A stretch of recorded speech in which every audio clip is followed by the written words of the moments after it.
Hello and welcome to Be Golden in this golden hour. I'm your host, Eva Jenkins, and I am excited to share with you as to knowing your why. In my previous episode, I had shared about having clarity in your goals in order to increase your motivation. When I think about clarity, sometimes it also is knowing your why, knowing the reason behind why you do something. Knowing your why is going to be so important as to knowing what motivates you. It can be the same as your values that I had previously talked about earlier and knowing your priorities. But understanding your why is so valuable. And let me tell you why. Because if you don't know the reason behind what you do, you're going to go aimlessly throughout your day. You're going to allow the day to take over what it is that it wants you to do, and then you're going to constantly have this resistance towards whatever might be in your day. And so having a daily schedule can really help you with this. And knowing what you want on your schedule and why you had put it there can help you feel like you are tackling your day. You are having more of an offense rather than a defense in what it is that you're choosing to do in your life.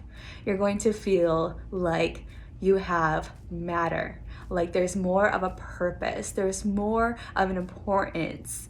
And so in order for you to really think about what matters to you and why it is that you're doing what you're doing, really allow yourself the time that is needed to understand your intention of why.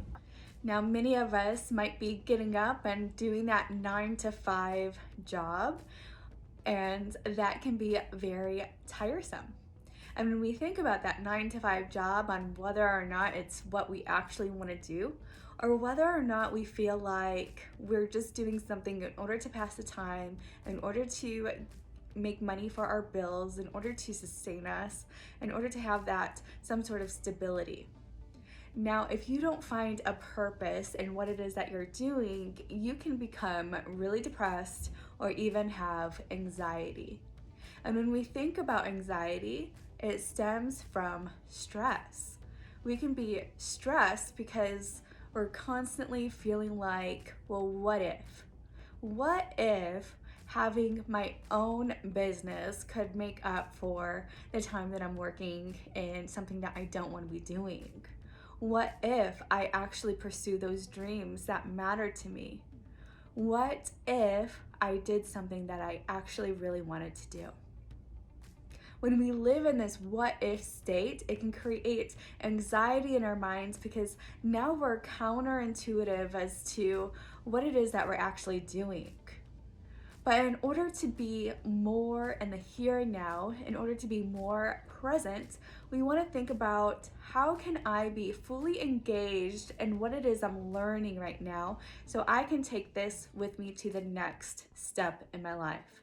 And when we think about the next step in our life, I want you to think about, what do you need in order to get there? What could you possibly learn and what it is that you're doing right now that will help you understand that you can take this with you wherever it is that you choose to go next.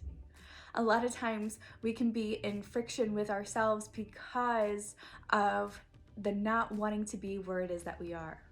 Right? It's the same thing about working out. Sometimes we get so discouraged in the act of actually going to the gym or working out because it's not where we want to be. But learning how to be present in the moment of accepting, and this is where we are right now. It's not ideal of where it is that we want to be, but it's learning how to accept that this is where we need to start. Because it just takes one step in order to do something new. It takes one small thing. And when you think about understanding your why, that could be the very small thing that is needed in order for you to do something different. You know, in my earlier episode, I had talked about how it's difficult for us to change and how people really don't like to change, even though we know it's necessary in our daily lives and in order to have growth in our life as well. There has to be some change or indication of growth through change. But we don't like it, and we would rather choose not to do it, and we'd rather choose to be comfortable because it's what the brain knows. Our brain constantly lies to us. It doesn't want us to be uncomfortable. It wants us to stay stagnant. And so sometimes hardships have to come in order for growth to happen, in order for us to identify with learning how to change. But that comes at a deep price that many of us do not want to take. Instead, how can we learn to embrace change? How can we learn how to identify with why it's important to change? And when we think about wanting to change and identifying with what it is that we are hoping to have or achieve, think about why that's important to you. How is it going to help your family? How is it going to help other people? How is it going to help their families? Many times we can get stuck in ourselves because we get so insecure of what's going on inside of us rather than stepping out in hopes to help someone else, and hopes that we can be the change for someone else, that we can help them discover their own why and motivation for what it is that they want in their lives. And we can always be our worst critic. Because if we're honest, it is hard to do something new for ourselves. It can be really difficult and uncomfortable to embrace something new, of the challenges or of our what ifs or of our hopes and our dreams for the thing to come. Think about the motivation or the intentionality or the reason why we want something. You know, I want to share with you my why. My why is to help families. It's to help other women know and embrace their self-confidence, because I know what it's like in order to feel rejected, even by my own family members, even by my best friends, even by people who I thought were my friends. I felt very rejected in this world. And so in order to think that I don't want anyone else to feel this rejection, and I want to help people understand that they don't have to live in this mindset where every woman's going to take advantage of them, where every woman isn't safe, where every woman just wants to hurt others, or they're constantly in competition, or they're constantly projecting their own fears onto others. And so I really had to come to the understanding of why it is that I'm doing what I'm doing. And it's really to help me face this fear that women want to be like this. It's going to have my redemption story of saying that women can really come alongside of each other and support one another, that women can really empower each other. And so when I think about my why and what motivates me, I think about those fears that I have to face and I have to overcome in order to do something different, in order for my mind shift to change. And it doesn't come without facing those fears. And so, my friends, it can be difficult to face those fears and to learn a new way in thinking and doing things because of the ways that we have originally been taught. And we have to unlearn and relearn and choose to do something different. And it doesn't come without facing what is going on inside of us. And so what's going on inside of us can be really scary because a lot of us have chosen to avoid it for so long. A lot of us live in denial, and a lot of us don't want to face the reality of the here and now.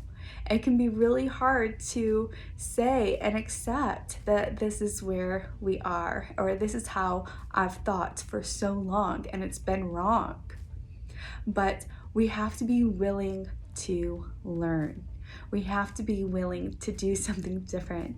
We have to understand and examine ourselves well enough to know why we are choosing what we're choosing and what is the purpose from it. And why have I chosen this to do in my life? You know, living a life of integrity is really hard work. And living a life with healthy relationships is also really hard work because it comes with confrontation. It comes with addressing those things that we have kept hidden.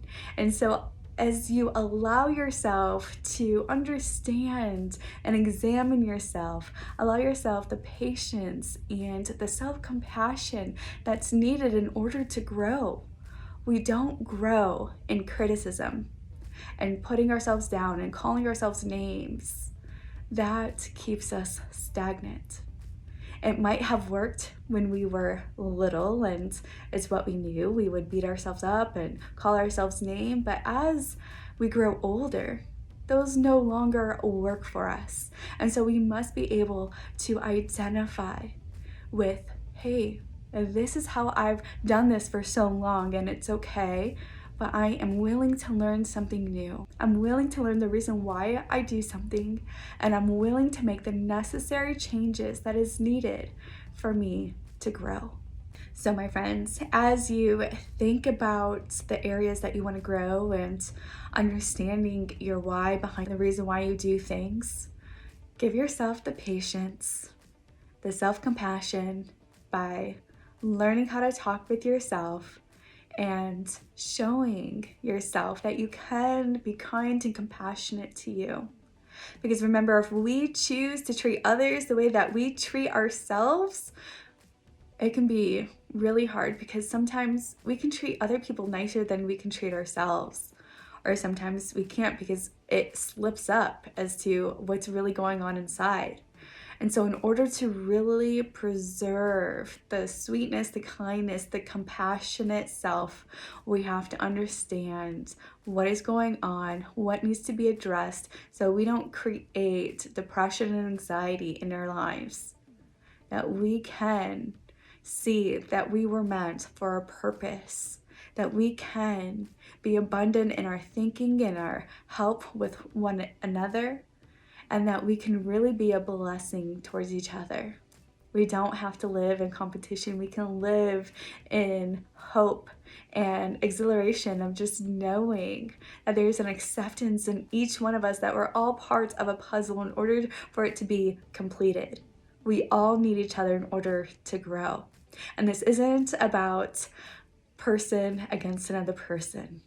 It's about learning how to come together in full acceptance of each other's uniqueness and strengths and seeking the opportunity together.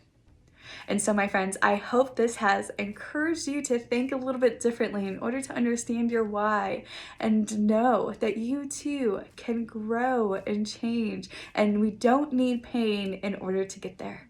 But we can have a change in our minds and our attitudes by just implementing one small thing, and that could be understanding your why. So my friends, if this has encouraged you today, be sure to share it with your friends, and I look forward to sharing with you next time.